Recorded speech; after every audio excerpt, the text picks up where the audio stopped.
Presiden Joko Widodo meresmikan pabrik bahan anoda baterai litium PT Indonesia BTR New Energy Material yang berada di kawasan ekonomi khusus KEK Kendal, Kabupaten Kendal, Provinsi Jawa Tengah pada Rabu 7 Agustus 2024. Dalam sambutannya, Presiden mengapresiasi peresmian pabrik tersebut sebagai langkah penting dalam mewujudkan ekosistem kendaraan listrik di Indonesia.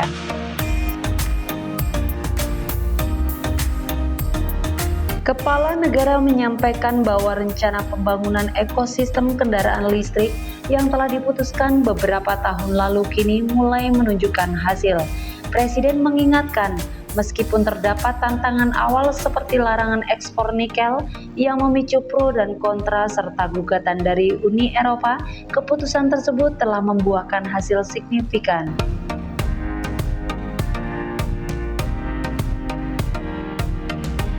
Dalam kesempatan tersebut, Presiden turut memuji kecepatan pembangunan pabrik tersebut yang hanya memakan waktu 10 bulan sejak penandatanganan di Beijing. Pabrik ini juga diharapkan mampu memproduksi 80.000 ton material anoda per tahun pada tahap berikutnya, yang setara dengan 1,5 juta mobil listrik. Presiden Joko Widodo pun menegaskan komitmen pemerintah untuk terus membangun ekosistem kendaraan listrik yang kuat dan terintegrasi, serta memanfaatkan sumber daya lokal seperti nikel, kobalt, dan mangan. Melalui langkah ini, Indonesia diharapkan dapat memperkuat posisi dalam pasar baterai litium dan kendaraan listrik global. Presiden Joko Widodo juga menyoroti perkembangan industri smelter nikel dan bauksit di beberapa daerah di tanah air, mulai dari smelter nikel dan turunannya di Morowali dan Wedabay, smelter dari PT Freeport dan PT Aman di Sumbawa dan Gresik, hingga smelter bauksit di Kabupaten Mempawah, Kalimantan Barat.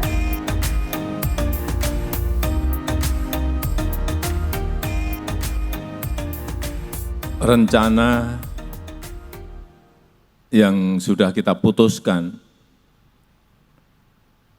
beberapa tahun yang lalu untuk membangun sebuah ekosistem besar kendaraan listrik, satu per satu mulai kelihatan nyata dan betul-betul sudah ada di negara kita Indonesia.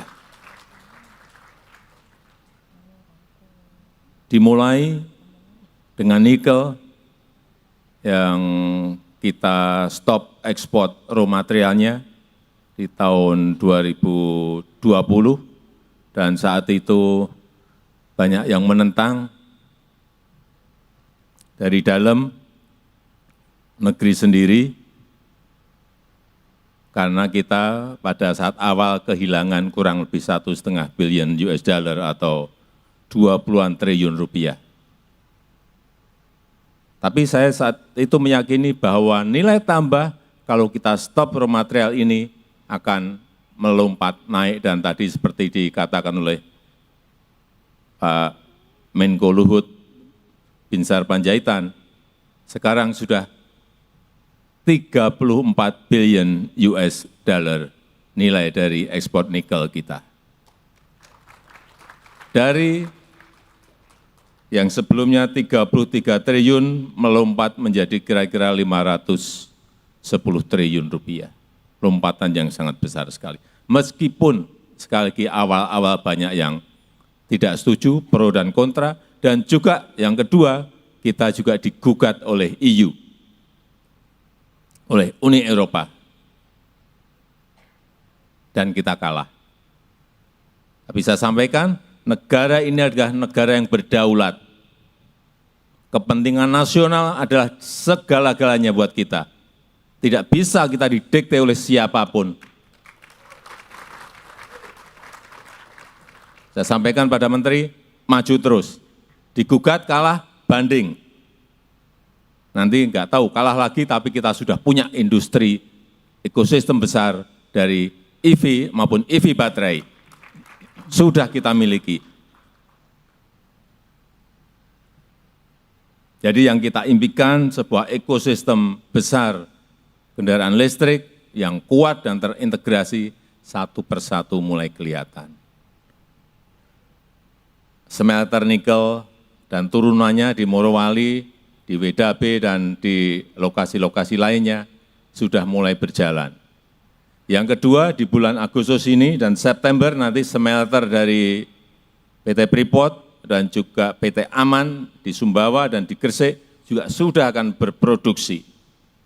Yang ketiga, smelter boksit yang ada di Mempawah, Kalimantan Barat, saya kira bulan ini atau bulan depan maksimal juga sudah akan mulai percobaan produksinya.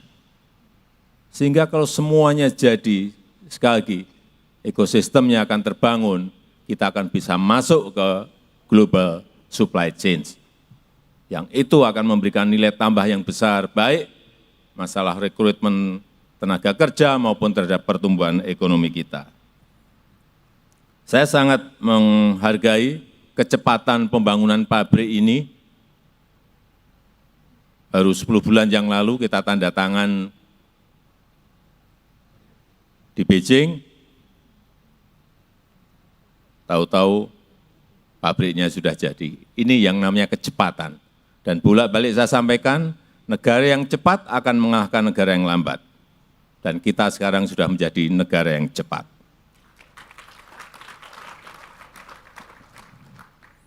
Pabrik bahan anoda baterai ini sebagian memang barangnya kita impor.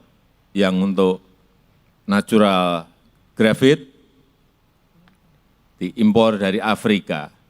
Untuk yang artificial graphite diambil dari Pertamina, kilang Pertamina di Riau untuk dijadikan bahan anoda baterai. Dan juga untuk industri baterai litium, memang kita nggak punya litiumnya. Kita juga sudah ngambil litiumnya dari Australia. Tapi untuk kobalt, mangan, nikelnya kita ada di Indonesia. Kalau nanti terintegrasi semuanya dan menjadi barang setengah jadi maupun barang jadi, kita akan menjadi pemasok masuk ke global supply chain. Saya sangat senang bahwa di PT BTR ini sudah bisa memproduksi 80.000 ton material anoda per tahunnya, yang ini kalau dijadikan ke mobil, ini akan menjadi 1,5 juta mobil listrik, sangat besar sekali. Apalagi kalau nanti ditambah dengan 80.000 produksi, 80.000 ton produksi di industri ini. Berarti akan menjadi 3 juta mobil listrik per tahunnya. Sebuah jumlah yang sangat besar, sehingga kita akan menjadi pemasok terbesar, baik EV baterai maupun kendaraan listriknya. Saya rasa itu yang ingin saya sampaikan. Sekali lagi, saya sangat mengapresiasi pembangunan pabrik ini, sehingga rencana besar untuk membangun ekosistem mobil listrik yang terintegrasi dan kuat betul-betul satu persatu akan terrealisasi.